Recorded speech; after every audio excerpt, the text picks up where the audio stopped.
All the characters are over 18 years old. There are things in life that are not planned. They just happen.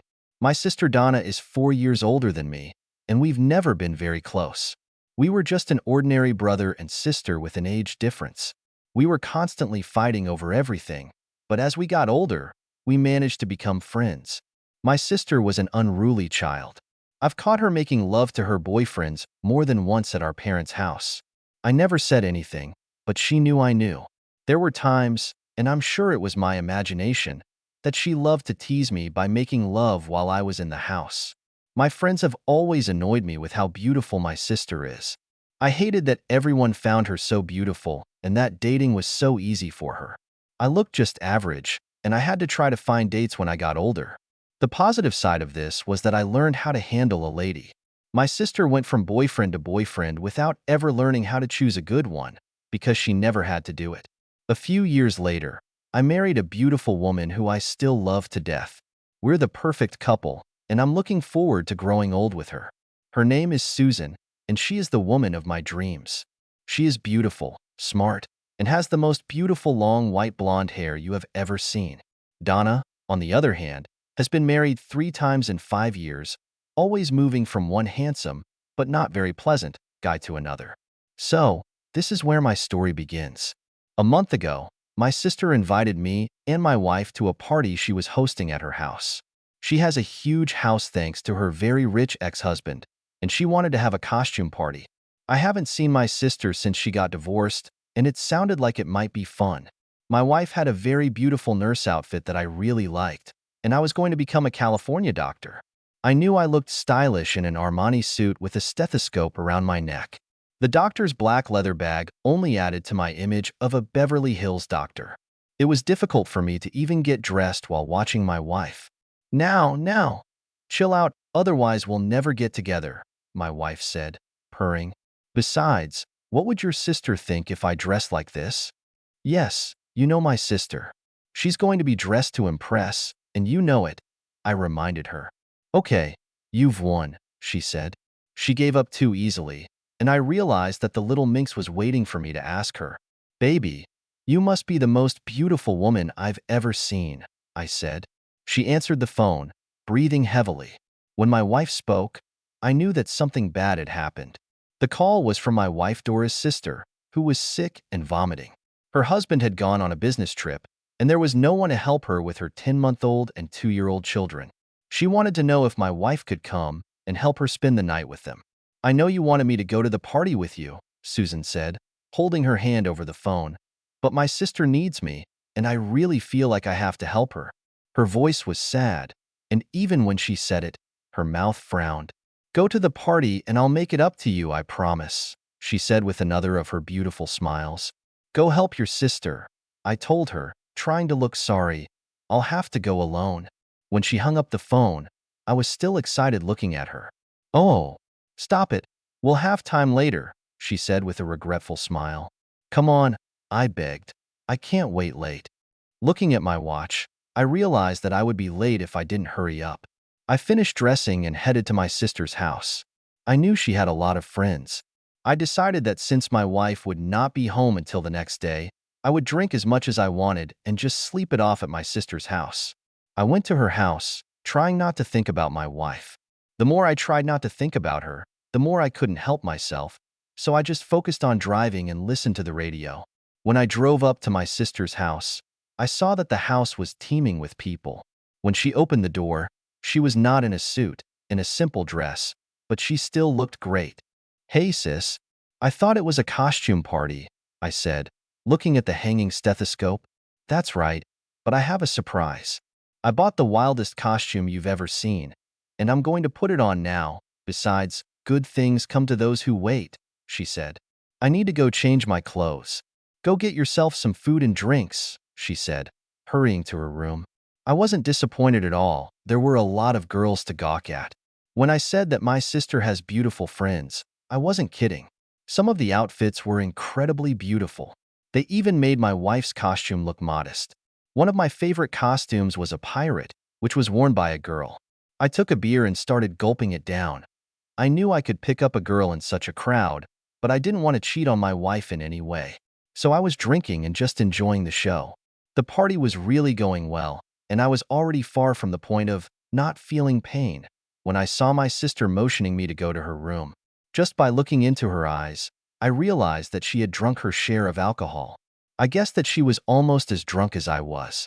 I went to her door and asked her, "What's wrong, sis?" "I really need your help," she said, gesturing for me to enter her room. "How can I help you?" I asked with some hesitation. "Well," she pointed to the huge suit on her bed. "I bought this suit and was going to wear it tonight with a friend, but she just called and said she was sick," she said almost in a panic. "You don't even want to know how much I paid for it, and you need to wear it together," she said, frowning. It was one wild costume. Looking at it, I realized that it was undoubtedly designed for two people. It was a beautifully made but huge dragon. I could see that the basic idea was that one person entered first. Their legs acted as the front legs of the dragon. Then that person had to lean forward to get his head into the dragon's head. This required the first person to remain partially hunched at all times. The legs of the second man also entered the front paws of the dragon. The legs were big enough for two people. Then the second person had to stand up straight and act like a dragon's back, creating a hump in the suit by thrusting their arms through holes that caused the wings to rise and fall. There were straps on the front legs that you could put your feet in. Thus, each person could simultaneously raise the dragon's paws.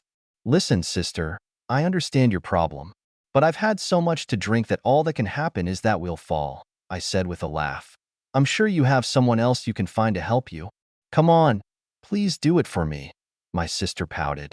She tried that look on me when we were kids, when she realized she couldn't make me give up.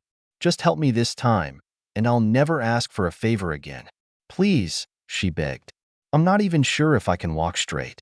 Do you have any idea how much I've drunk?" I asked her, trying not to get confused in my words. "Not as much as I do," she replied. Looking at her, I could see that she was also inadequate. She gave me that sad look.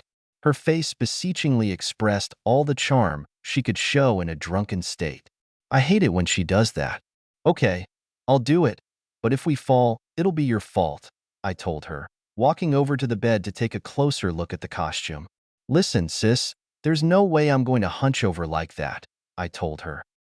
"If I do that, I'll take the suit from behind and wag my tail." "Fair enough," she agreed, unzipping the back of the suit. "What are you doing?" I asked her. "It's okay," she told me. "Don't be such a prude." "What? Are you crazy?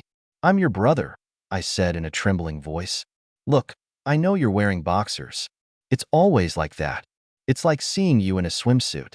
Besides, it's so hot in this suit that you'll die if you don't take off your clothes," she said. Maybe it was because I had drunk too much, or I just didn't care, but I realized that it was a win-win argument.